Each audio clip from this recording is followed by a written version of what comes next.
ଯାଦୁକର କହିବ ଏଇଟା ହେଉଛି ଯାଦୁର ଚାବକ। ଏହାର ପ୍ରଭାବ ଯେତେବେଳେ ପଡ଼ିବ ଭୂତ ଉପରେ କେଉଁଠି ଅଛି ସବୁ ଜଣା ପଡ଼ିବ। ତାପରେ ବିବେକ କହିବେ ଭୂତ ଫୁତ ଏଠି କେଉଁଠି ନାହିଁ। ତାପରେ ଯାଦୁକର ଯେତେବେଳେ ଚାବକ ମାରିବ ସେତେବେଳେ ସୁନା ଉପରକୁ ମାରିବ। ସେତେବେଳେ ବିବେକ ଯାଦୁକରର ଚାବକୁ ଧରିଦେବ। ଯାଦୁକର କହିବେ ବୁଲବୁଲ ଦେବୀକୁ ମୋର ସାମଗ୍ରୀ ମୋତେ ଦେଇଦିଅ, ନହେଲେ ଭଲ ହେବ ନାହିଁ।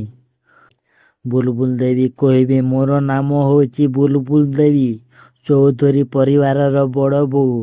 ମୋରି ଉପରେ ଜବରଦସ୍ତି ଯଦି ଦୋଷ ଲଦିଦେଲେ ପୁଲିସ ଥାନାକୁ ତୁମକୁ ପଠାଇ ଦେବି। ତାପରେ ଯାଦୁକର କହିବେ ଦୁନିଆରେ ଏମିତି କୌଣସି ଜେଲ୍ ନାହିଁ ଯେ ମୋତେ ବନ୍ଦୀ କରି ରଖିବ। ତୁମେ ମୋର ସାଙ୍ଗରେ ଯାହା କରିଛ ତାହାର ବହୁତ ମୂଲ୍ୟ ଦେବାକୁ ପଡ଼ିବ। ତାପରେ ବୁଲବୁଲ ଦେବୀ କହିଲେ ମୁଁ ତୁମର କୌଣସି ଜିନିଷ ଚୋରି କରିନାହିଁ, ତୁମର କୌଣସି ପ୍ରୁଫ୍ ବି ନାହିଁ। ଆଜିର ଭିଡ଼ିଓଟି କେମିତି ଲାଗିଲା ଆମକୁ ଲାଇକ୍ ସେୟାର ଓ କମେଣ୍ଟ କରି ନିହାତି ଜଣାଇବେ।